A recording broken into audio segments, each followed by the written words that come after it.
साक्षात् श्री महालक्ष्मी महासरस्वती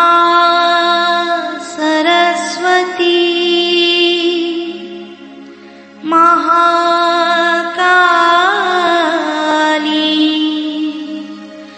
त्रिगुणात्मिका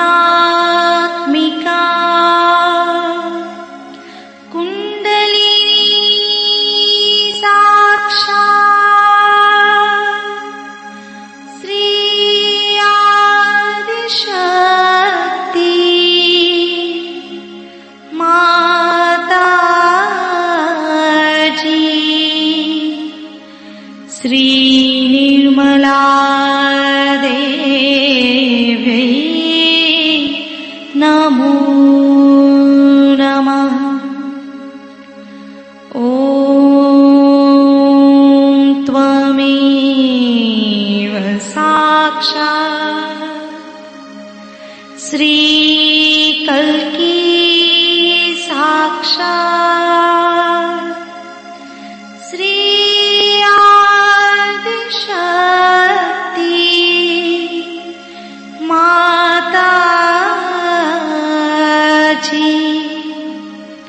श्री निर्मला देवी नमो नमः। ॐ त्वमेव साक्षात्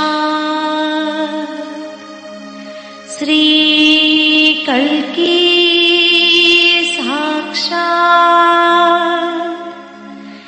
श्री सहस्रार स्वामिनी मोक्ष प्रदायिनी माताजी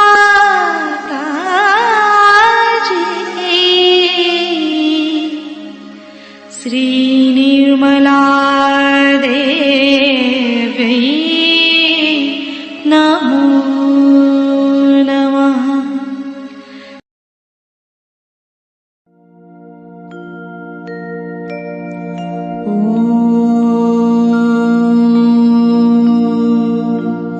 तमेव साक्षात्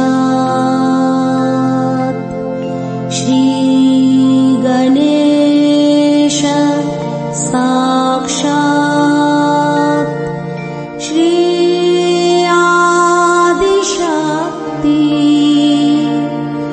माताजी श्री निर्मला देवी नमो नमः।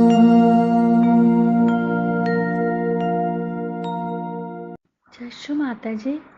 दोनों हाथ माँ के सामने हृदय में श्री माता जी को नमन करते हुए, परम पूजनीय श्री माता जी, हम सभी के हृदय को अपने रहने के योग्य बनाइए। संपूर्ण चित्त बीचों बीच हृदय में माँ की छवि को स्थिर करेंगे। श्री माता जी, कृपा करके हम सभी के हृदय में आइए।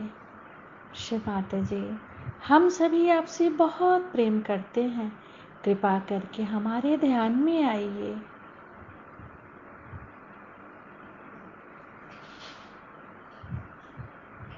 श्री माता जी, हम सबको क्षमा कर दीजिए, हम सभी अज्ञानी हैं।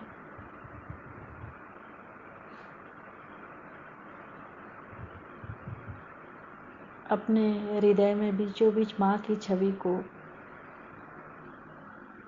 स्थिर करेंगे।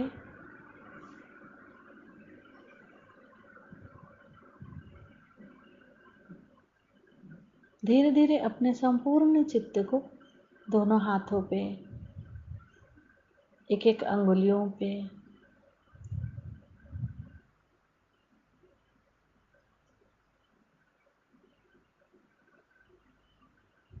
अब अपने संपूर्ण चित्त को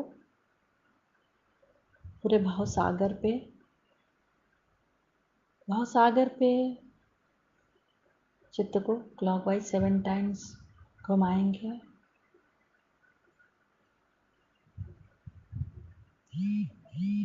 श्री माता जी, आप ही तो हमारी गुरु हैं और आप ही भी हमारी स्वामिनी हैं। कृपा करके हमें स्वयं का गुरु बनाइए।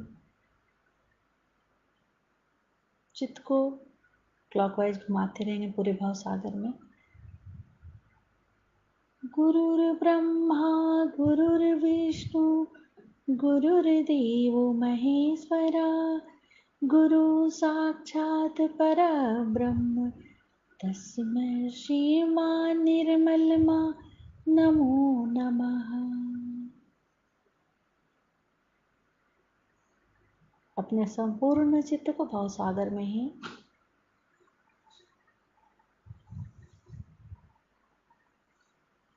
श्री माता जी, कृपा करके हमारे भवसागर में जो कुछ भी है उसे हम आपके श्री चरणों में समर्पित करते हैं। इन्हें स्वीकार कीजिए।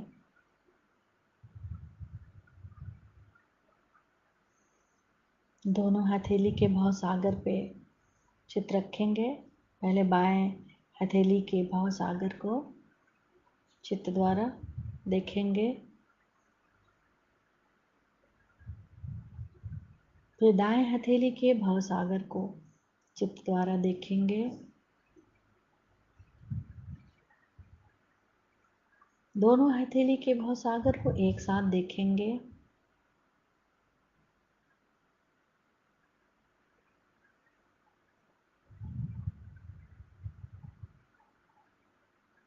दोनों हथेली के भवसागर और अपने नाभि के पेट के चारों तरफ भवसागर एक साथ तीनों जगह चित्त रखेंगे।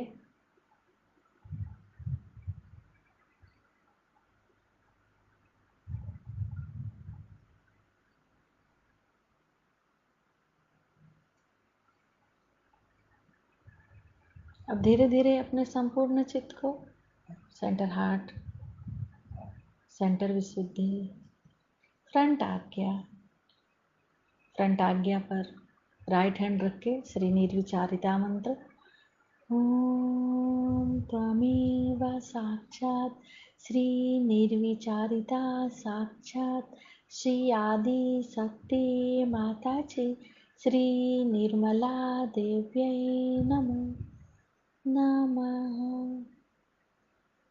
दोनों हाथ माँ के सामने चित्त को शास्त्रार पे रख के अमृत वाणी सुनेंगे। परमात्मा की सृष्टि की रचना कार्य की शुरुआत जिस टंकार से हुई उसी को हम ब्रह्मनाद तथा ओंकार कहते हैं।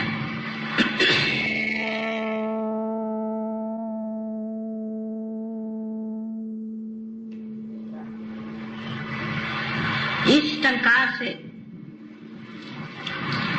जो नाद विश्व में फैला वो नाम पवित्र ताकत। सबसे प्रथम परमात्मा ने इस सृष्टि में पवित्रता का संचालन किया।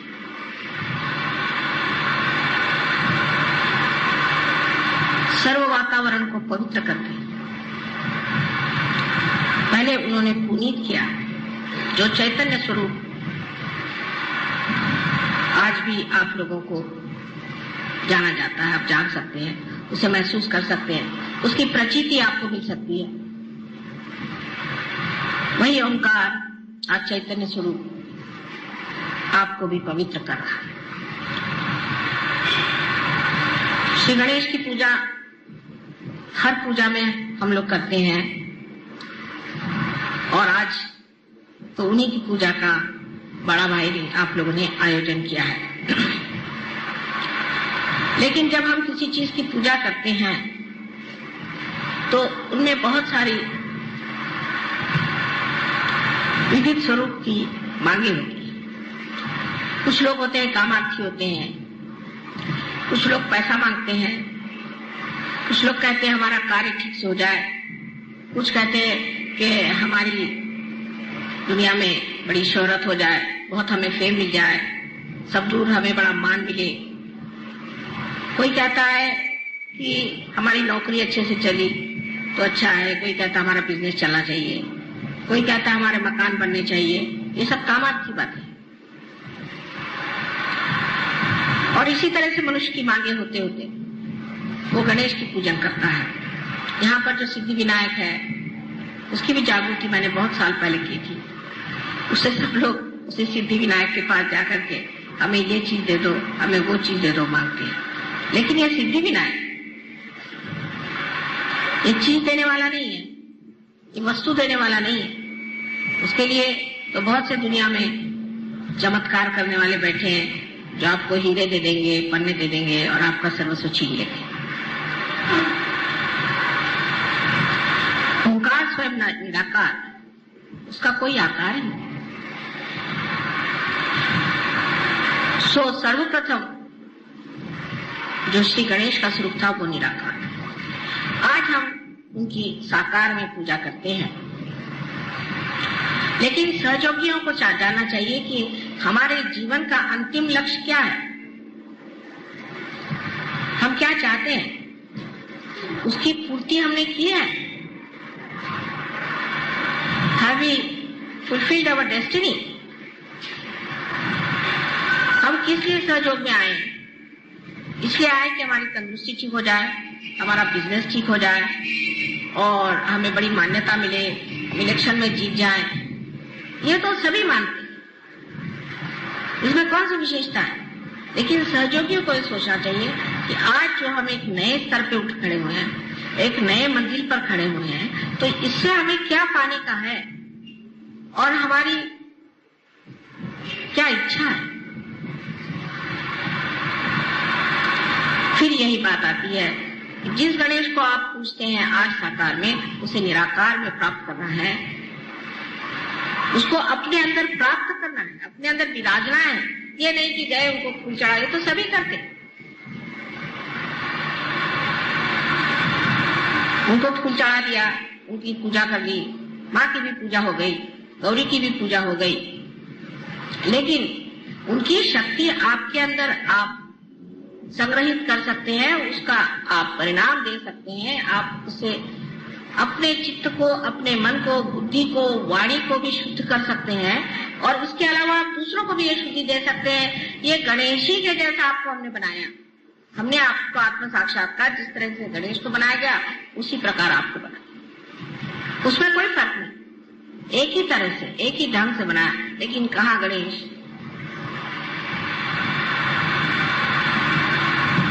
सो जब आप गणेश की पूजा करते हैं तो आपको ये सोचना चाहिए कि हमें निराकार की ओर उठना है, निराकार से एकाकारिता की। हम तो साकारी के पीछे में दौड़ते हैं। अभी एक साहब कोई पूरी मिली के सहयोगी पूना में आए, आकर के मुझे कहने लगे कि मेरी तो वो भी कृष्ण पूजा भी गई क्योंकि मैं पूना नहीं आ सका, और ये भी पूजा गई। मैंने कहा ये क्यों गई? पहले असल में मैं वहां से गणपति लेकर के आता हूँ अपने भाई के यहाँ, और हमारे 3 दिन का उत्सव होता तो गणपति लेके मैं यहाँ आया हूँ, और वहां की तो पूजा मेरी मिस हो गई। मैंने अभी तक अज्ञान वहीं के वहां बैठा हूँ। यहाँ की पूजा मिस करके आप गणपति यहाँ से 10-15 रुपए का खरीद करके ले गए। गणपति को खरीदा भी जाता है, आप हमें नहीं खरीद सकते, पर गणपति को तो आप खरीद सकते हैं। और फिर जो गणपति के नाम पे जो धंधे कर रहे हैं, इसीलिए पूना में आजकल बरसात हो रही है, इससे गणपति के वो मार्ग ही बंद हो गए। और तब तक बरसात होनी चाहिए जब तक गणपति विसर्जित नहीं होता। विसर्जन करने की जरूरत नहीं होनी चाहिए, वही भीख मांग के विसर्जित हो जाएंगे। वहां के गणपति के मैंने जो किस्से सुने, मैं तो एकदम अवाक रह गई कि श्री गणपति को बिठाया है और उनके सामने शराब पीते हैं, वहां बैठ के शराब पीते हैं, गंदे गंदे गाने गाते हैं, उसके आगे गंदे गंदे नृत्य करते हैं, और सब गंदी तरह की औरतें वहां जमी रहती हैं और सब तरह के धंधे करते हैं। ये गणपति की विटंबना होगी। अब एक ये मार्ग लोकमान्य तिलक ने बताया था कि इसको गणपति को सामाजिक बना दीजिए और सामाजिकता में जो है आपके सामने एक चीज ऐसी रहेगी जिसके सामने आप बड़े बड़े ऐसे संगीत के या व्याख्यान मालाओं के इस तरह के आप कार्यक्रम बनाएं जिससे लोगों में एक तरह की जागरण हो जाए। ये तो अच्छे भले लोगों को खराबी के रास्ते पर ले जाने की पूरी व्यवस्था ऐसे गणपतियों ने की है, और जितना बड़ा गणपति उतना ही वहां पाप ज्यादा है। और ऐसे गणपति के सामने पाप करने से वो क्यों छोड़ेगा? वो इन लोगों को छोड़ने वाला नहीं। अब जब तक हम बैठे हैं ठीक है, लेकिन बाद में वो ठिकाना नहीं होने वाला, क्योंकि वो जानते हैं कहाँ कहाँ काम करना है और कहाँ मेहनत करनी है। और मुझे यही डर लगता है कि होने क्या वाला है। पुण्य पट्टनम जिसे कहते हैं, ऐसे पुणे शहर में एक तो वैसे एक राक्षस बैठा हुआ है और भी बहुत सारे वहां इकट्ठे हो गए। उसके अलावा ये जो गणपति के नाम पर अनाचार शुरू कर दिया है, इसे क्या कहा जाए? क्योंकि परमात्मा से इनका संबंध नहीं है। गणपति की पूजा करना है ना, अच्छा गणपति जी बैठ जाएंगे, आप तो बैठे हुए, हमने आपको खरीद के लाया तो आप तो हमारे हाथ में, आप गणपति को बिठा दीजिए, उनके सामने जो भी करे वो करेगा, क्या तो मिट्टी है, हम तो खरीद के लाए बाजार से, और फिर हमारे हाथ में जब चाहे विसर्जित कर दे। इस मनुष्य के अहंकार ने उसे इतने नीचे तक उतार दिया है कि वो भगवान के नाम पर हर तरह की बुराइयां कर। ऐसे तो आप देख ही रहे हैं कि हर मंदिर में आप जाइए तो वहां पर देवियों के मंदिरों में भूत नचाते हैं, बिल्कुल बेशर्म जैसे, उनको कुछ मालूम नहीं कि क्या आफत आ सकती है। आज हम बहुत धर्म करके घूम रहे हैं, लेकिन धर्म का जो हाल है उधर तो किसी को ध्यान ही नहीं। अब धर्म को आप राजकारण में लाने से फायदा क्या, जब धर्म ही नहीं धर्म रहा। हर एक धर्म में एक धर्म में बात हो तो आदमी बात करे कि ये खराब है कि वो खराब है। हर धर्म इस तरह से चल पड़ा है। सो गणपति को जब आप लोग पूछते हैं तो आपको पता होना चाहिए आप सहयोगी हैं, आप योगी जन। ऋषि और बड़े बड़े महान लोगों को भी जो मिला नहीं, वो आपको आज साधारण सर्वतौर पे मिला है। सबको मिला है, रास्ते पर ले आए, सब कुछ पा लिया। लेकिन जब हम कोई बात कहते हैं तो आप लोग अपने तरफ कभी नहीं देखते। आप सोचते हैं ये मैं किसी और को कह रही हूँ, ये नहीं सोचते कि हम भी उसी में से हैं, कि हमारी दृष्टि कहाँ है। हम क्या सोचते हैं, माता जी देखिए, ये देखिए मैं घर ले रहा हूँ, इसको आप आशीर्वाद दीजिए। अरे भाई तुम हो तो वो आशीर्वादित होना ही हुआ। अच्छा नहीं माता जी, तो देखिए मेरी चाबी जो है मोटर की, उसको आप आशीर्वाद दे दीजिए। तो चाबी दिए खड़े, मैं तो ऐसा आशीर्वाद दूंगी कि गाड़ी चलेगी भी। और फिर जबरदस्ती करना कि आप मेरे घर आओ, मेरे घर नहीं आओगे तो ये होगा। और वहां जाकर के सुनेंगे क्या कि मेरा बिजनेस ऐसा है, मेरा ऐसा है, मेरा वैसा। ये सहयोगियों के लक्षण नहीं है। सहयोग जो करते हैं उनको याद रखना चाहिए कि हमें निराकार में करना है। यानी आप निराकार नहीं होने वाले, साकार में रहते हुए ही निराकार के आप पूरी तरह से माध्यम बनने वाले हैं। आपसे तो अच्छे रेडियो हैं, जिसको रेडियो बना दिया। अगर सब किसी को रेडियो बनाए तो उसने अपने हाथ से रेडियो बनाया और उसको जब कनेक्शन किया उसमें से संगीत सुनाई देता। कोई रेडियो धूल तो नहीं फेंकता। तो सर्वप्रथम हमारे अंदर गणेश जी को हमें जगाना है, सिर्फ पूजा मात्र नहीं, लेकिन उसे अगर जगाना है तो सर्वप्रथम हमें देखना चाहिए कि हमें शुद्ध होना है, हमारे अंदर शुद्धता आनी चाहिए। सो सबसे पहली शुद्धता है कि हमारे जो मौलिक बातें हैं उसकी ओर ध्यान देना। आजकल के सिनेमा और आजकल की सब चीजें आने से हमारी आंखें तक खराब होगी और वो अबोधिता, वो निश्चल और निर्वाज्य प्यार संसार से मिट गया है। कोई सोच भी नहीं सकता कि ऐसा कोई प्यार कर सकता। और इस उधेड़ बुन में मनुष्य रहता है कि किस तरह से हम इस कार्य को ऐसा करें कि जो सहयोग भी चलता रहे और हमारे ये धंधे भी चलते रहे। जैसे कल एक देवी जी आके मुझे कहने लगी कि मेरे पति एक दूसरी औरत के पीछे पागल है।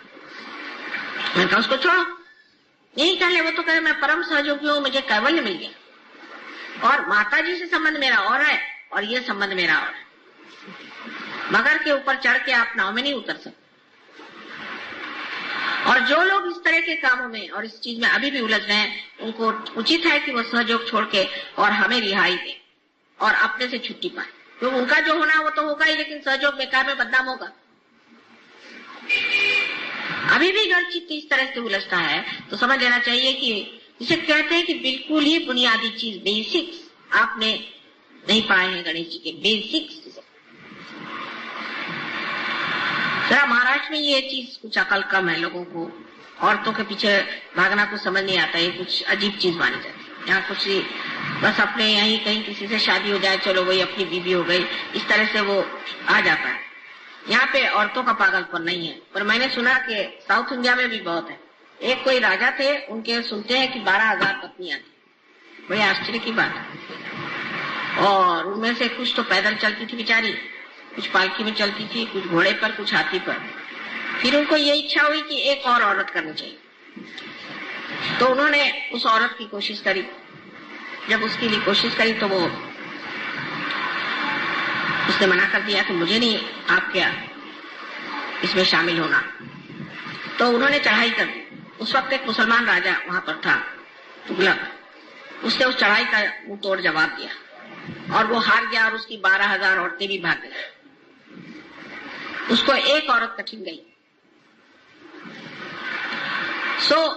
हमारे सहयोगियों को भी समझना चाहिए कि हमें किस तरह से अपनी शक्ति को अपने अंदर पूर्णतया जीवित रखना चाहिए और किस तरह से हमें अपनी वर्जिनिटी पर, अपने कौमारी व्यवस्था पर, अपने गौरी स्थिति पर बहुत गर्व होना चाहिए, क्योंकि यही स्त्री की शक्ति है। अगर यह स्त्री की शक्ति छिन जाती है तो फिर ऐसी स्त्री किसी काम की नहीं रह जाती और इसीलिए ऐसी स्त्री को कोई पूछता भी नहीं और उसे मानता भी नहीं। हालांकि आजकल आप दुनिया में देखते हैं कि लोग जो है बहुसंख्य लोग हैं, बहुसंख्य ये लोग ऐसी औरतों को मानते हैं जो बिल्कुल मशहूर कहना चाहिए गंदगी से लबालब, जिनमें पवित्रता छुई भी नहीं।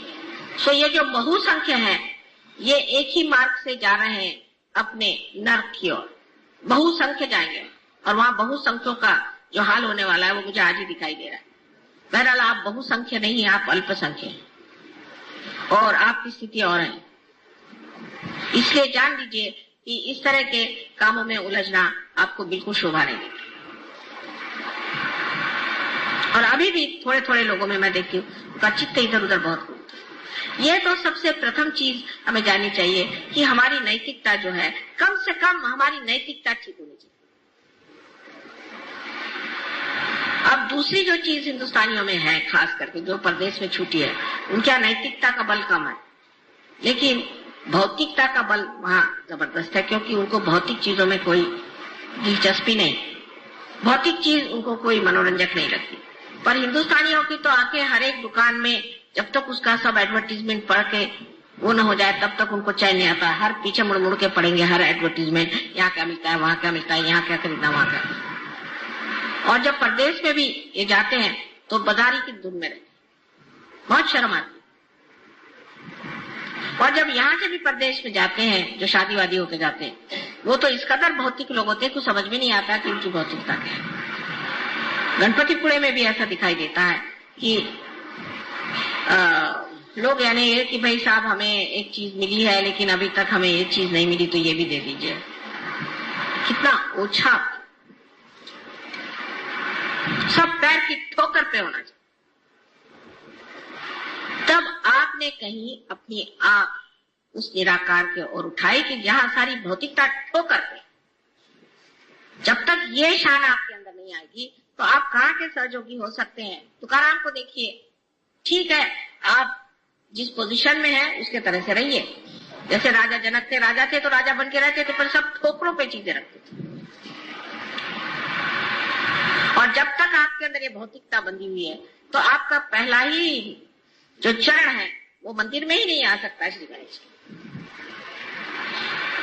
ठीक है, माँ है वो देना चाहती है, क्योंकि इसी तरह से तो मैं जता सकती हूँ कि आपको प्यार करती हूँ, लेकिन इसका मतलब नहीं कि मेरे लिए वो बहुत बड़ी चीज है। बहुत बार शब्दों से नहीं कहा जा सकता।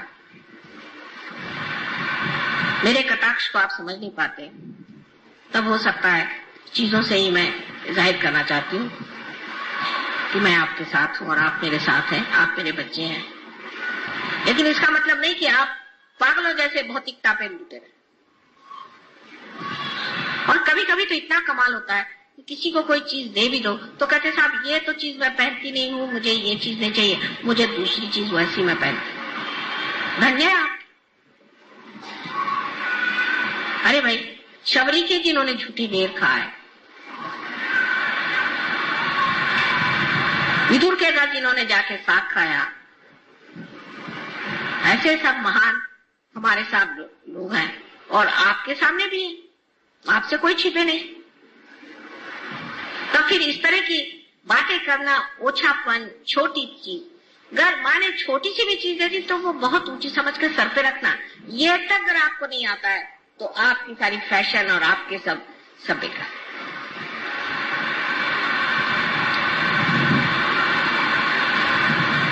जो चीज श्री गणेश की है उसमें सबसे पहली चीज है कि मनुष्य को अपना चित्त स्वच्छ कर लेना चाहिए। चित्त स्वच्छ करने का तरीका, ये चित्त कहाँ है आपका? चित्त अगर परमात्मा में है तो शुद्ध है ही आप, क्योंकि चैतन्य आप में बह रहा है। पर चित्त आपका इधर उधर है तो उस चित्त का फायदा, जब तक आपका चित्त शुद्ध नहीं होगा तब तक आप ज्ञान को प्राप्ति ही नहीं कर सकते, क्योंकि चित्त में ही आपका सारा चैतन्य बह रहा है। चित्त से ही आप जानते हैं। जिसका शुद्ध चित्त होता है सिर्फ विचार मात्र से कार्य हो सकता है, ध्यान देने से ही कार्य हो सकता है, और कभी कभी उसकी भी जरूरत नहीं पड़ती। जिस शक्ति को आप प्राप्त करना चाहते हैं, जिससे कि आपकी अंतिम जो कुछ भी, जिसे आप ध्येय कहिए या अपना लक्ष्य है जिसे आप प्राप्त करना चाहते हैं, वो है ये चैतन्य जिसको आप अंदर बसाना चाहते हैं, जिसके अंदर ये शक्ति है कि जिस शक्ति के कारण आप अनेक कार्य कर सकते हैं। उसको छोड़ करके आप क्या ये बेकार चीजों के पीछे पड़े।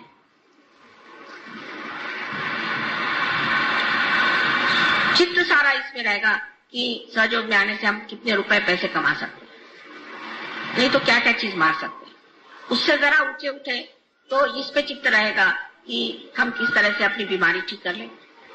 उसके बाद और चित्त उठा तो ज्यादा से ज्यादा ये कि माँ के दर्शन होने चाहिए।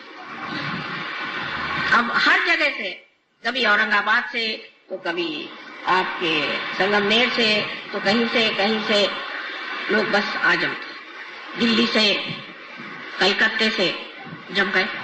हम जान करके, मुद्दा मराठी में शब्द है, इसका कोई और वो नहीं है, पर्याय नहीं। मुद्दामू जान करके हम आए। क्यों आए भाई? मेरे पास टाइम नहीं है, यहाँ मुद्दामू आए कि सबसे लड़ाई करने का, कि माँ के दर्शन, हम दर्शन करें। दर्शन तो तुम्हारे हृदय में ही हो सकते हैं। अरे तुमको इतनी शक्ति दे दी, उसके ही दर्शन करो, बहुत है।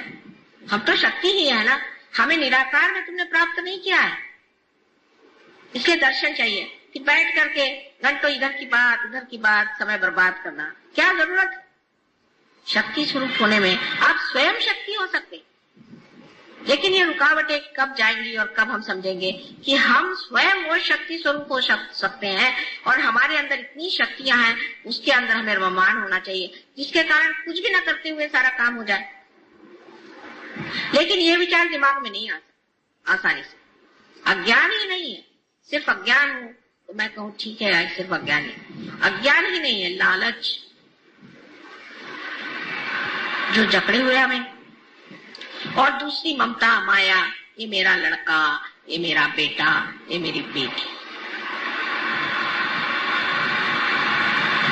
और जिस वक्त आप इसे सोचते हैं तब ये सोचना चाहिए कि हम माँ के भी तो बेटे हैं, उनकी भी तो बेटी हैं, और उनके ही हम आप बेटे हैं। सहयोग में आने के बाद आपका जीवन बदल गया, आप दूसरे खानदान में चले गए, आपका घर बदल गया, आपका गोत्र बदल गया, आपकी जाति बदल गई, आपका धर्म बदल गया, आप पूरी तरह से बदल करके एक नए हो गए, नए मानव हो गए हैं। वो क्यों? क्योंकि आपकी माँ जो है उसने आपको जागृति दी। तो आप सब पूरी तरह से बदल गए। जैसे एक गणेश जी को बनाने से हमारे हजारों काम, करोड़ों काम हो जाते हैं, क्योंकि उनके अंदर पूर्णतया माँ पे ही श्रद्धा, माँ के ही लिए सब पूर्णतया शरणागत होने की स्थिति है। सो जब तक वो शुद्धता हमारे हृदय में नहीं आएगी, जब तक हमारे मन में हम उस शुद्धता को प्राप्त नहीं करेंगे, तब तक वो शरणागति आएगी नहीं। ये तो ऐसा ही है कि जब तक आप गंगा पर नहीं जाएंगे और उसमें गगरी नहीं डुबाएंगे और गगरी के अंदर अगर जगह नहीं होगी तो उसमें पानी कैसे आएगा? ये सीधा हिसाब। सो जरूरी है कि हम अपने चित्त को शुद्ध करें, और चित्त को शुद्ध करके वो शुद्ध चित्त ही हम अपने माँ को दे सकते हैं। अशुद्ध चीज से तो हमें तकलीफ ही होती रहती है। और जब शुद्ध चित्त होता है तो आपको आश्चर्य होता है कि आप स्वयं ही एक पुष्प की तरह महकते रहते हैं।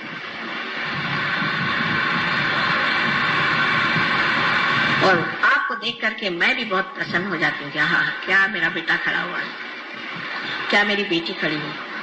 और सब चीजों से मुझे प्रसन्न नहीं होता कि आप बड़े अच्छे कपड़े पहन के मेरे सामने खड़े हो जाएं, सूट बूट पहन के या बाल कटा के मुंह में लिपस्टिक लगा के, उससे मुझे बिल्कुल प्रसन्नता नहीं होती। उल्टा मुझे लगता है ये जा रहे अब रास्ते से हट रहे। इस तरह की जो आधुनिकता है उसे प्राप्त कर लेना, गणेश के ओर से मुंह मोड़ लेना है। उसकी क्या जरूरत है? वो तो पुरातन है और हम भी बहुत ही पुरातन हैं। इसलिए अगर आप हमारे बेटे हैं और हमारी बेटियां हैं तो जिस संस्कृति को हम पुरातन मानते हैं उसी से आपको चलना होगा और रहना होगा। और इसका नजारा बहुत खराब दिखाई देता है बाहर। लोग बात हमसे खुद कहते हैं, जो फॉरेन के लोग हैं जिनको कि उनके समाज ही में अत्यावश्यक है, वो तक कहते हैं कि माँ तुम परमिशन दे दो तो हम लोग सब साड़ियां पहन के घूमेंगे, कुर्ते पजामे में पहन के घूमेंगे। लेकिन हमारे यहाँ उल्टा। तो जो गणेश की संस्कृति है कि इस संस्कृति की अंतरतम जो स्थायी भाव है वो है सौंदर्य। अब आप देखिए, ऐसे तो वो बहुत मोटे हैं, उनके तोंद इतने बड़े हैं, महाकाय हैं, गणेश इतने मोटे दिखाई देते, लेकिन उनका सौंदर्य क्या है? किस चीज का आकर्षण है? लोकमान्य तिलक ने क्यों गणेश जी की मूर्ति को कितना, ऐसे तो महाराष्ट्र में विट्ठल विट्ठल ही लोग करते रहते सुबह से शाम तक, वहां से विट्ठल भी उठ गए। यहाँ तो विट्ठल की बीमारी है सब, तंबाकू खाकर। लेकिन क्यों लोकमान्य तिलक ने श्री गणेश को ही चुना, और क्यों वही सारे सृष्टि की जितनी भी सुंदरता है उसे बनाते हैं? उनका कौन सा स्थायी भाव है जिसके बगैर श्री राम, श्री कृष्ण, ईसा मसीह या बुद्ध या कोई भी नहीं सौंदर्य में उतर सकते थे? वो कौन सा उनके अंदर भाव था?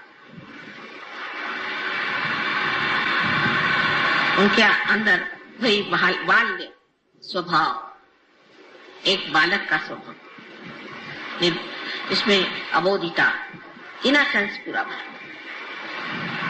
पूरा इनोसेंस इसके अंदर भरा होता। यही चीज जो है सबसे मोहक और सुंदर होती है, न कि आपकी चालाकी और आपका बनना ठन्ना। ये कोई मोहकता, ये तो 2 क्षण की बात है। एक मुंह पे लोग अच्छा बोलेंगे, पीठ पीछे बुरा कहें। लेकिन जो अबोधिता श्री गणेश की है वही सारे सौंदर्य की सृष्टि सारे संसार में। तो सारे सृष्टि का जो रूप है वो श्री गणेश की कार्रवाई, उनकी जो बालिश बातें हैं। श्री कृष्ण का भी वर्णन वही सबसे अच्छा लगता है जो सूरदास ने किया है। ठुमकत चलते थे, ऐसे पैर से पंजब उनके बचते थे, गिर जाते थे, और आश्चर्य की बात है कि वो शीशे में अपना स्वरूप देख करके बड़े खुश होते थे, हालांकि वो विश्व के करता है। जहाँ उन्होंने अपनी माँ को अपने मुंह को खोल करके और सारे विश्व का दर्शन कराया, और बच्चों जैसी जो बातें करते थे। श्री राम के लिए भी यही कहा था। ईसा मसीह के बारे में लोगों ने उनका बचपन बताया नहीं, लेकिन उनका बचपन श्री गणेश के रूप में आप जान सकते हैं। और इसीलिए जहां जहां बचपन का लोगों ने उल्लेख नहीं किया तो बड़ी भारी गलती कर गए, क्योंकि ऐसे लोगों में आनंद और उल्लास नहीं होता, रोने धोने का धर्म बन गया। जैसे आप देखते हैं कि जैनियों में है रोने धोने का धर्म, बुद्ध मार्गियों में रोने धोने का है, मुसलमान लोग रोने धोने का, बाप रे बाप, उनका तो भगवान ही बचाए रखे। और ईसाइयों का तो बहुत ही रोने धोने का। ईसा मसीह ने सबके लिए अपने को क्रूस पे टांग लिया और सबके पापों की क्षमा मांग ली एक बार। अब आपको आश्चर्य होगा, ऐसी ऐसी जगह है जहाँ ईसा मसीह को तो टांग नहीं सकते तो खुद ही टांग लेते हैं, और बड़े प्रोसेशन के साथ वो टंगा हुआ आदमी सब दूर घुमाएगा। बताइए, इस तरह के तमाशे करने से क्या आप ईसा मसीह को प्राप्त कर सकते हैं? सो जो आनंद है, उस आनंद के प्राप्त करने के लिए सर्वप्रथम आपको गणेश जी जैसे होना चाहिए। उसकी और कौन ध्यान देता है? आज पूजा के बाद भी क्या आप सोचेगा कि माँ ने हमसे बताया कि हमें गणेश जी जैसे अबोध होना चाहिए। चलो कोई आपको ठग भी ले, हमें भी बहुत लोग कहते हैं कि माँ आप बहुत सीधी हैं, आप बहुत भोली हैं, आपको लोग ठग लेते। मुझे ठगने वाला अभी तक पैदा नहीं हुआ, लेकिन मैं अपनी माया में उनको जरूर दिखाती हूँ कि तुम थोड़ी देर मुझे ठगो, इससे मैं जानू तो कि तुम कैसे ठग हो। नहीं तो मैं जानूंगी कैसे कि ठगी क्या होती है, क्योंकि मुझे तो मालूम ही नहीं ठगी चीज क्या होती है। जब ये मुझे ठगते हैं तब मुझे पता रहता है कि ये ठग है और ये ठगी होती है। फिर उधर चित्त देने से वो ठग भी खत्म हो जाता है और ठगी भी खत्म हो जाती है। सो जरूरी है कि मनुष्य को उस भोलेपन स्वीकार करना चाहिए। शंकर के लिए भी यही कहा जाता है कि वो बोले, उनमें भोलापन है। कौन से ऐसी देवता है जिसमें भोलापन नहीं? देवी के लिए कहते हैं कि जिस वक्त उनको बहुत क्रोध आया और उन्होंने सारी सृष्टि का संहार करने का विचार कर दिया, बिल्कुल तंग है, तब सब लोग ने हाहाकार मच गया कि जब माँ ही बिगड़ गई तो अब क्या होगा हमारा। और सबको लगा कि अब तो हम सर्वनाश हमेशा के लिए हो जाएगा और फिर से सृष्टि की रचना ही नहीं। उस वक्त शंकर जी को एक बात सूझी कि उन्हीं के बच्चे को उनके पैर के नीचे में डाल दिया पहले, कि तोड़ना है तो इसी बच्चे को तोड़ो। इतनी बड़ी जीव उनकी निकल आई, बाप रे, मैं अपने बच्चे को ही मिटा रही। ये बच्चों की तरफ से जो हमारे लिए एक तरह से प्यार, आह्लाद, एकता और जो जिसे हम कहते हैं एकाग्रता, समग्रता, ये प्राप्त होती।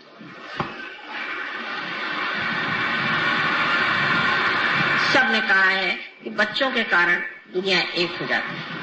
जब एक बच्चे पे आफत आती तो सब माँ बाप की आंखें उस बच्चे की ओर दौड़ती कि इस बच्चे को बचा, क्योंकि हम लोग विश्वव्यापी हैं एक तरह से, कि जो विश्वव्यापी सबसे बड़ी चीज है कि बच्चों को पनपने देना चाहिए। ये विश्वव्यापी शक्ति है और इसका एहसास, इसका अनुभव हम सबके अंदर है। इसलिए ईसा मसीह ने कहा कि तुमको अगर परमात्मा के साम्राज्य में जाना है तो छोटे बच्चों जैसे तुम्हें होना चाहिए। यही गणेश की पूजा है जहाँ की आप पे वो अबोधिता और उनका सहज नृत्य जो है, सहज झगड़ा जो है, सहज बातें जो है, कितनी सुंदर है। उसके हर एक जगह आपको दर्शन होते हैं और आप देखते हैं, पर उसमें अगर आपके अंदर ममत्व आ जाए, बच्चे में बिल्कुल ममत्व नहीं होता, आ जाएगा वो हर चीज को खेल बना लेते। आप उनको एयरपोर्ट पे ले जाइए, वहां पर वो कुछ ढूंढ लेंगे, कूदने का हिसाब या दौड़ने का हिसाब या कुछ न कुछ वो खेल बना लेते। हर चीज उनके लिए लीला और फिर उसे छोड़ भी देते, उससे अटैचमेंट नहीं, उसके साथ जुटापन नहीं है कि ये खेल मेरा है। जब ये हो जाता है तो सोचना चाहिए कि बच्चा जो है इसमें अभी बहुत बच्चापन नहीं रहा। जो बच्चा होगा वो तुमको चाहिए वो 3 बार लाके दे।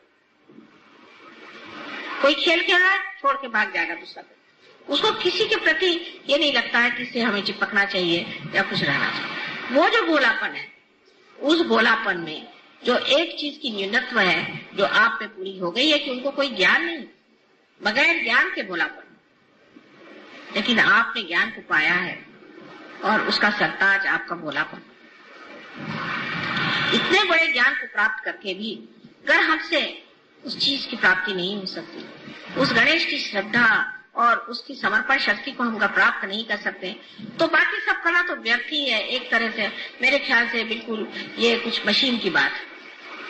हाँ ये मंत्र कह डाले गणेश के, फिर ये क्या। मैं तो सोचती हूँ कि हर एक पूजा में इतने बार हम गणेश को पूछते हैं और कहते हैं ठीक है उनका मंत्र जरूर कहा करिए, लेकिन मेरे ख्याल से गौरी की पूजा नहीं ठीक रहती। वो चालना देती है, वो कुंडलिनी है, वो आपको उठाती है।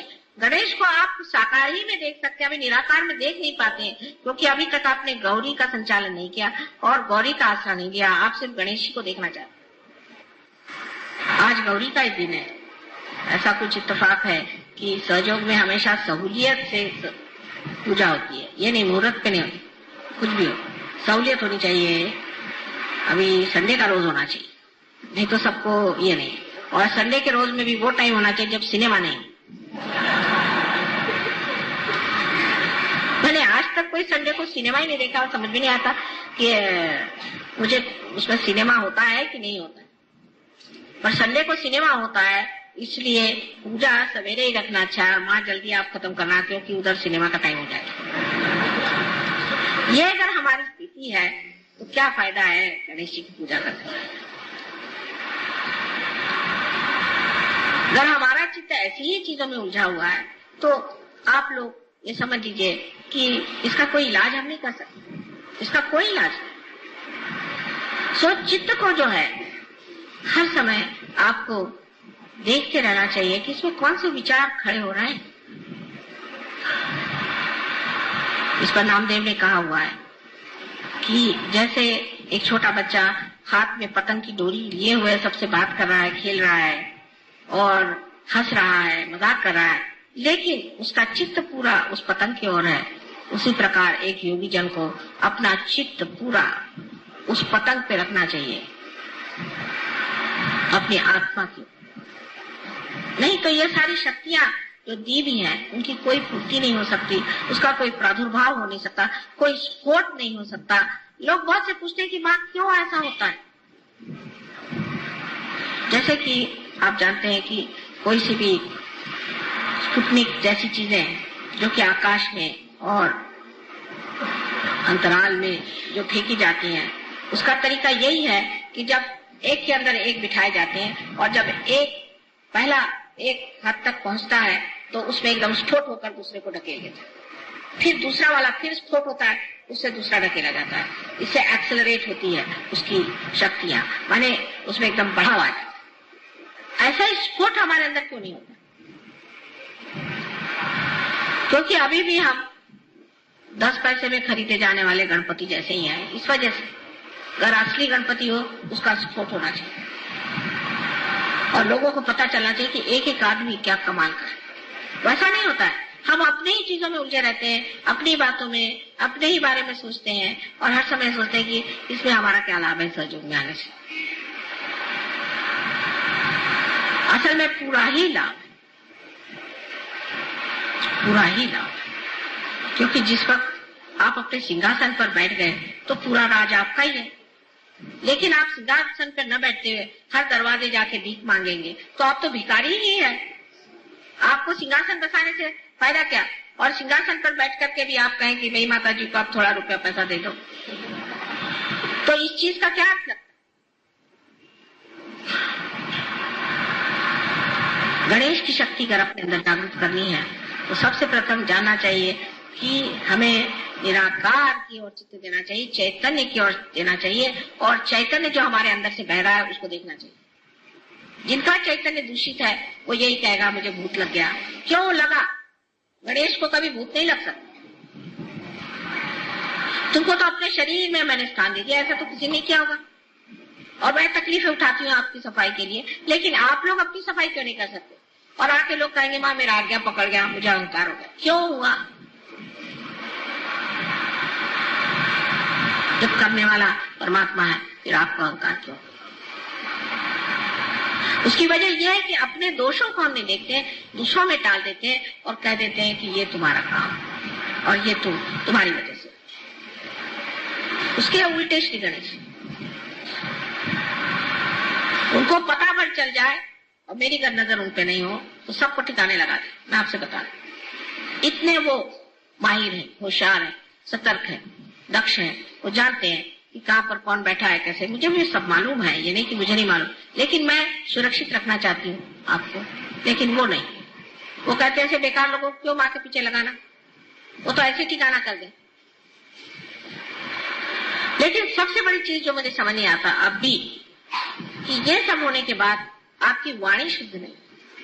वाणी में बहुत से लोग गालियां देते हैं, अभी भी सहयोग में चीखते हैं, चिल्लाते हैं, जोर से बोलते हैं, उसमें प्रेम माधुर्य कुछ है ही नहीं। इसका मतलब आपकी वाणी भी शुद्ध नहीं। और ऊपर से दाम्भिकता, इसे कहना चाहिए कि ढोंग करना, ऐसा दिखाना कि हम बड़े मुस्कुरा रहे हैं, हम बड़े हंस रहे हैं, बहुत ही खुश हो रहे हैं, और अंदर से तो मैं देख रही कर हृदय ही स्वच्छ नहीं। वो जो असली आनंद का गांधीर्य है, उसकी चमक ही और होती है, और हमसे तो छिप नहीं सकती वो। आप कुछ भी पोत के आइए, हम पहचान जाएंगे आप कितने गहरे पानी में। लेकिन वो किस लिए, हम भी आपको क्यों परखते हैं, किस वजह से परखते हैं, इतनी मेहनत क्यों करते हैं? वजह ये चाहते हैं कि आप लोग सब चमक जाएं। लेकिन जब तक आपके मन में अपना हित न आए, जब तक आप अपनी अंतिम लक्ष्य को पूर्ति की तरफ ध्यान न दें और फालतू चीजों में उलझे रहेंगे और उसी से मुझे तंग करते रहेंगे। मुझसे लोग आर्ग्यू करते हैं, माँ हम आपकी इतनी पूजा करते हैं तो भी ऐसे कैसे होगा? क्यों आपके अंदर कोई दोष नहीं? आप संपूर्ण हैं। ये तो कहिए कि आप लोग पार हो गए। इस तरह की जब हम बातें सोचते हैं तब हमारा चित्त उठते जाता है ऊपर की ओर और चैतन्य की ओर हमारे हाथ फैलाए हुए हैं। इस वक्त चैतन्य हमारे अंदर बहना शुरू हो जाता है और इतना खुश होता है वो कि चलो मेरा स्थान यहाँ मिल गया। जैसे कोई बाढ़ आ जाए, इस तरह से पूरा शरीर आलोकित हो जाता है। एक दो आदमियों को आलोकित करना तो बहुत आसान चीज है, लेकिन मैं तो चाहती हूँ कि सामूहिकता से हम लोग इस तरह से बने, क्योंकि आज उसकी जरूरत है। नहीं तो सोचे कि ये समाज कहाँ जा रहा है। एक से एक चोर उचक के बैठे हुए हैं, सारी दुनिया भर की परेशानियां लोगों को लगी हुई हैं, और इसके अलावा इतनी अनैतिकता, माने घोर घोर कलयुग है। आप अपने बच्चों को इसी में क्या चाहते हैं कि सब कर दें, या आप चाहते हैं कि कोई विशेष महान कार्य के लिए आप इस संसार में आए हैं और उस कार्य को आप करें? हो गया, आपको पैसों का प्रॉब्लम था, सॉल्व हो गया। नौकरी का प्रॉब्लम था, सॉल्व हो गया। और प्रॉब्लम से सॉल्व हो गया। आगे क्या? अभी लालच खत्म ही नहीं हो रही, और उसके लिए भी मुझे परेशान करना हर समय बिल्कुल उचित नहीं। सिर्फ मुझसे प्रश्न सहयोग पे ही करने चाहिए, और कोई सा भी दूसरा प्रश्न करना गलत है। और वो भी प्रश्न बेकार में जानने के लिए बहुत सारी बातें करने की जरूरत नहीं। शांति में ही पूछने से अपने आप आपको उत्तर आ जाए। नहीं तो हर बार आपको मेरा लाउड स्पीकर लगाना पड़ेगा कि माँ ने इसमें क्या कहा, तो और में आपने क्या फर्क है। एक साहब मेरे पास आए, कहने मुझसे भगवान बोलते हैं। मैंने कहा कैसे? कहले बस मैं गीता है इसे खोल लेता हूँ, जो पेज खुल जाता है उसमें जो लिखा है उसी से मैं समझ जाता हूँ भगवान ने कहा। मैं कहा वाह बेवा, वही हाल मेरा दिखता है। पेज खोल दो, माँ ने क्या कहा, ऐसा कहा। अब ये आपके अंदर सृजन शक्ति स्वयं है, आपके अंदर विचार शक्ति स्वयं है, आपके अंदर वो शक्ति है जिससे आप दुनिया को चमका सकते। तब आप क्यों बार बार ये चाहते हैं कि माँ ही इस बात पर बताए? आप स्वयं इसका प्रश्न का उत्तर दे सकते हैं। मैंने देखा उत्तर देने के लिए सिर्फ एक मैं ही हूँ।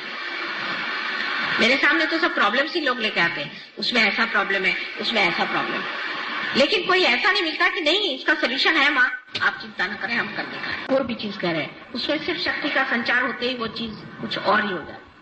जैसे ये चीज बेकार है, इसमें जैसे शक्ति का संचार हो गया, आप लोग मुझे सुन रहे हैं। इसी प्रकार कोई सी भी चीज जिससे हम कहते हैं कि जो व्यर्थ है, उसमें शक्ति का संचार होते ही वो कमाल के हो जाते हैं। आपको अपने बच्चों से प्यार है, अच्छा उनमें शक्ति का संचार करो, वो बच्चे कमाल के हो जाए, हो ही जाएंगे। अगर आपको अपने घर से प्यार है, चलो उसमें शक्ति का संचार करो, मंदिर हो जाए। आपकी बुद्धि में अगर कोई दोष है या आपको हर समय सवालात बहुत आप दिमाग में लाते हैं, अपने उसमें शक्ति का संचार करो, सब चीज का उत्तर आपके सामने आ जाएगा। आपको मुझसे पूछने की जरूरत क्या? शंकराचार्य, आज शंकराचार्य को क्या मैंने जाके बताया था? तुकाराम को क्या मैंने जाके बताया था? सबसे तो बड़ा ज्ञानेश्वर जी को अगर उनकी किताबें पढ़े तो आश्चर्य लगता है, कभी उन्होंने मुझे साकार स्वरूप देखा नहीं, लेकिन उन्होंने उस शक्ति को भर दिया जो उन्हें दी थी, और उस शक्ति के स्वरूप उन्होंने क्या कैसे कहा चीजें रखी। अगर आप अभी भी इसी साकार स्वरूप से ही तृप्त है, आगे नहीं बढ़ सकते। आपको निराकार में हमें प्राप्त करना होगा, जिससे कि आपके अंदर की सृजन शक्तियां बढ़े। इसी को हम मानते हैं कि जो श्री गणेश को लोग कहते हैं कि हमारे महागुरु, उसकी वजह यही है कि उनकी शक्ति के संचार से हम स्वयं ही गुरु हो जाते। हम कितने बार कहते हैं हम स्वयं के ही गुरु हैं, लेकिन ऐसे कितने लोग हैं मुझे नहीं दिखाते जो अपने टांगों पर खड़े हुए कह सकते हैं कि हाँ माँ ये चीज है, इसका हमारे पास उत्तर है, हम ही को इसका उत्तर मानो। और जब वो देने लग जाते उत्तर, तो ऐसे उत्तर होते हैं कि सभी दुनिया निरुत्तर हो जाए उनके आगे, क्योंकि जो उत्तर देते हैं इतने अहंकार भरे, इतने बेवकूफी के और इतने निम्न स्तर के होते हैं कि समझ में नहीं आता कि ये सहयोगी है कि कहाँ जाके। अश्रद्धा वालों को नुकसान होता है, ये बात है, नुकसान भी होता है और उनको सीखना पड़ता है, उनको बहुत से लेसन्स लेने पड़ते हैं, समझ लीजिए। लेकिन वो भी होने के बाद, वो सब होने के बाद भी आप अगर जिंदगी भर स्कूलों में ही पढ़ते रहे तो आपको नौकरी कैसी मिलेगी? हर ईयर आप अगर फेल होते रहे तो आपको नौकरी मिल ही नहीं सकती। परमात्मा आपको क्यों अपना नौकर बनाएगा? क्योंकि आप कहते हैं प्रभु तुम मुझे अपना माध्यम बना लो। भाई वो भी तो सोचते हैं कि माध्यम किसे बनाया जाए। ऐसे डिफेक्टिव लोगों को क्या जरूरत है माध्यम बना करके हर बार आफत हो, उनकी गाड़ी नहीं चल सकती।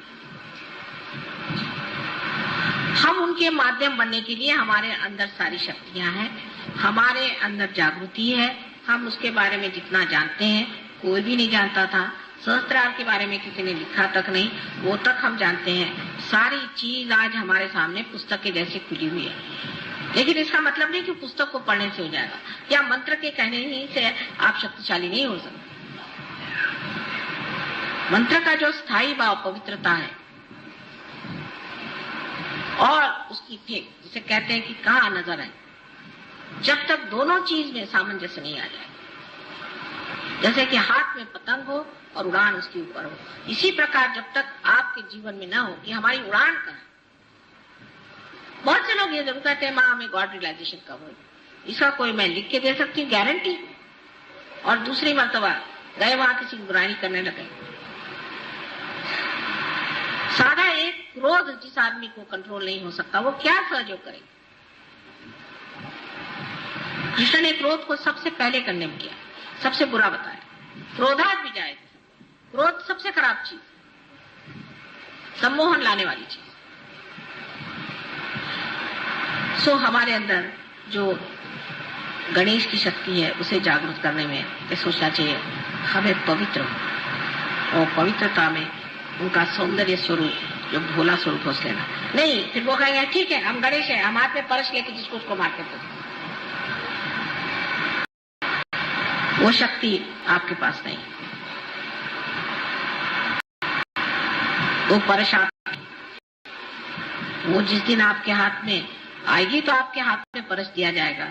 अभी जिससे आप मार रहे हैं वो आप ही का भूत आपको मार रहा है। आप भूत हैं जो आप चीख रहे हैं, चिल्ला रहे हैं और गुस्सा कर रहे हैं, दूसरों को मार रहे हैं। ये गणेश शक्ति होनी से, क्योंकि आपको पता ही नहीं आप किस पे चिल्ला रहे हैं, क्यों चिल्ला रहे हैं, क्या कर रहे हैं। ये जिस आदमी का इस तरह से दिमाग खराब है उसे सहयोग में छोड़ के पागल खाने में चला जाना चाहिए, उसका स्थान यहाँ पर नहीं।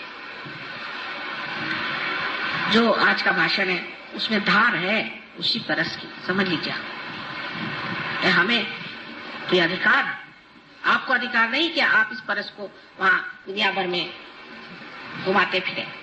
अपनी नाक काट लीजिएगा, अपने कान काट लीजिएगा, किसी को आप काट नहीं सकते। सहयोग में जो भी आदमी ऐसा होता है उस पर दुनिया थूकती है, हंसती है, मजाक करती है, पीछे उसकी निंदा करती है, और ऐसे लोग सहयोग से बहुत जल्दी घाट उतर जाते हैं। अपनी वाणी अत्यंत सुंदर स्वच्छ होनी चाहिए, अच्छी होनी चाहिए, मधुर होनी चाहिए, पर उसके पीछे में छल कपट नहीं होना चाहिए। जैसे बिजनेस वाले भाई बहुत अच्छे आप आइए, पान खाइए, फलाना खाइए और जेब खाली करके जाइए।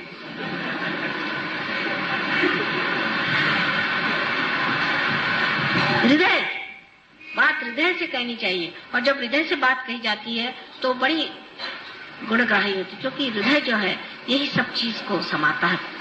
वही चीज हमेशा के लिए सनातन हो जाती है। बाकी चीजें ऊपरी ऊपरी, बुद्धि की चीज ऊपरी ऊपरी रह जाती है, लेकिन जो चीज हृदय को छू जाती है, जो हृदय स्पर्शी है, वही चीज हृदय में बैठ जाती है। इस चीज की आप गांठ बांध के रखिए। श्री गणेश का स्थान है तो मूलाधार पे, पर जब वो अपने हृदय में आ जाता है तभी वो आत्मा स्वरूप होकर के चैतन्य में होता है। आत्मा जो है वही श्री गणेश है, और वही श्री गणेश जब हमारे हृदय से प्रकाश देता है, वही वो फिर चैतन्य। जिसने श्री गणेश को अपने हृदय में बिठा लिया, उसके लिए फिर कुछ कहने की जरूरत नहीं। उसको कहते हैं कि हर समय मेरा आनंद में डूबा रहता है, उसे और चीजों की खबर ही नहीं होती, न परवाह रहती है, और रिद्धि सिद्धि सब उसके पैर के पास। वो खुद जानता भी नहीं, सोचता भी नहीं, सारे काम अपने आप होते रहते हैं। ये अनुभव सिद्ध है। ये मैं बात ऐसी वैसी नहीं कह रही हूँ, ये अनुभव सिद्ध है। आप लोग जानते हैं, मेरे बारे में जानते हैं, वो आपके बारे में क्यों नहीं होना चाहिए? अभी तो हम ही आपके लिए रिद्धि सिद्धि बने आपके पीछे पीछे घूम रहे हैं, पर सबका समय होता है। आपको भी अपने मंजिल को छोड़ करके दूसरी ओर मुड़ना नहीं चाहिए। अपनी नजर उन्नत करके उस ओर जाना चाहिए जहां आपको जाना है और जिसे आपको प्राप्त करना है। ये ऐसा आज तक कभी हुआ नहीं था, और जो हो रहा है उसको अगर आप भूल जाएंगे तो इसमें दोष हमारा नहीं, और इसकी सजा हमें देने की जरूरत ही नहीं। श्री गणेश बैठे हैं वहां परस लेकर के।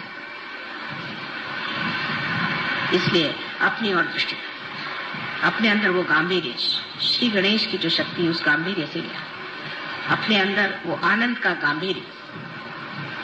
आनंद एक सागर जैसे गंभीर, जैसे ऐसे गंभीर आत्मा को देखते ही मनुष्य पुलकित हो जाए आनंद से। फिर तो आप ही के दर्शन से काम हो जाएगा, मेरी तकलीफें बहुत कम हो जाएगी। तो वो स्थिति आनी पड़ेगी, और आज यही एक निश्चय करके आप पूजा करें कि वही हम स्थिति लाने वाले हैं।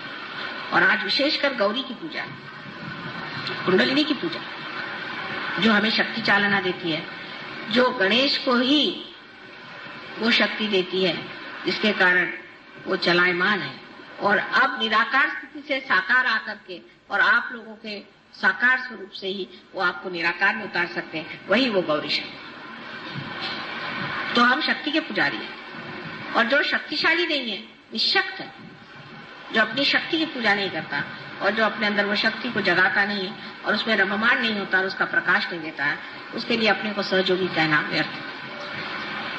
ऐसे तो बहुत से बंदर और गधे मिल सकते हैं जिन पे मैं लेबल लगा दूं सहयोगी, सहयोगी, सहज गाड़वी, सहज फलाने, सो क्या वो हो जाएंगे?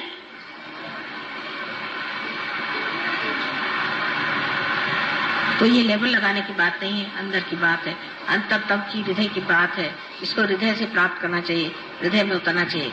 और जितनी भी समाज में, राजकारण में, बाह्य में, बाहरी बातें हैं, उनको अपने अंदर नहीं घुसना देना चाहिए, क्योंकि सब लोग ऐसा करते हैं इसलिए हम भी ऐसा करते हैं। ये सहयोग है, इसमें आपकी अपना व्यक्तित्व है, ये नहीं कि अपनी इंडिविजुअलिटी है। व्यक्तिगत नहीं है, व्यक्तित्व है, हमारी पर्सनालिटी है, हम सहयोगी हैं। हम क्यों, लोग दुनिया करती है इसलिए हम क्यों करें? हम इसे नहीं करने वाले। जब तक आप लोग इस हिम्मत के साथ आगे नहीं बढ़ेंगे, सहयोग यहाँ पर कोई पहाड़ नहीं खड़े कर सकता, कुछ दलदल शायद खड़ी हो जाए तो हो जाए। माँ के मंसूबे बहुत हैं और मेहनत भी बहुत की हमने, कुछ मेहनत में कमी नहीं की, लेकिन अब चाहते हैं कि आप लोग इधर ध्यान दें और अपने को समाधान में रखें। लेकिन इसका मतलब नहीं है कि मुंह पे मुस्कुराहट लाके हम बड़े समाधानी हैं, नहीं। समाधान को अंदर तौलें, क्या हम वाकई समाधानी हैं?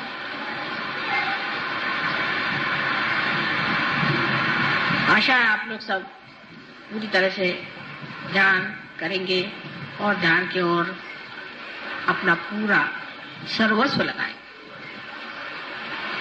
तभी काम बनने वाला है। और जब आपके अंदर खुद ये शक्ति आ जाएंगी, आप आश्चर्य करेंगे कि माँ, हम तो सारे पहाड़ों से ऊंचे हो गए, सारे पेड़ों से भी ज्यादा हरित हो गए, इस पृथ्वी से भी हम विशाल हो गए। जैसे तुकाराम ने कहा था कि मैं तो दिखने में छोटा हूँ, लेकिन आकाश कितना बड़ा हूँ। ये जब तक आपके अंदर नहीं होता तो फायदा क्या सहयोग में आने से। आज की बातों पे आप कृपया ध्यान दें और उधर चित्त करें और पूरे मन से आज यही पूजा करें श्री गणेश की कि हम गौरी माँ के सहायक से, उसकी शक्ति के साथ उस निराकार में उतरे जहाँ हम पूर्णतया आनंद में रहे और हमारे रोम रोम में वो शक्ति ऐसी बहे कि लोग दुनिया में जाने कि सहयोग ने क्या कमालात की। अपने कमाल को पूरी तरह से हासिल कर लेना से एक्सेलेंस कहते हैं, वो चीज आप में आनी चाहिए। सहयोग में हमें एक्सेलेंस आया है या नहीं, ये खुद आप जज करना चाहिए आप। और हर एक आदमी कर सकता है, उसको पढ़ने लिखने की, किसी चीज की, किताब की, किसी चीज की जरूरत नहीं, सिर्फ शुद्ध इच्छा की जरूरत है जो हमें अपने अंदर रखना चाहिए। आशा है आज पूजा में आप लोग इसे प्राप्त करें। महान शक्ति के साथ ही आप बाहर जाइए, उसको छोड़े बगैर नहीं। छोटी छोटी बातें जो भी मन में उभरे कि मेरा ये ठीक हो जाना चाहिए, वो सब छोड़ छाड़ के आज उसी महाशक्ति को प्राप्त करें। सब अपने आप ही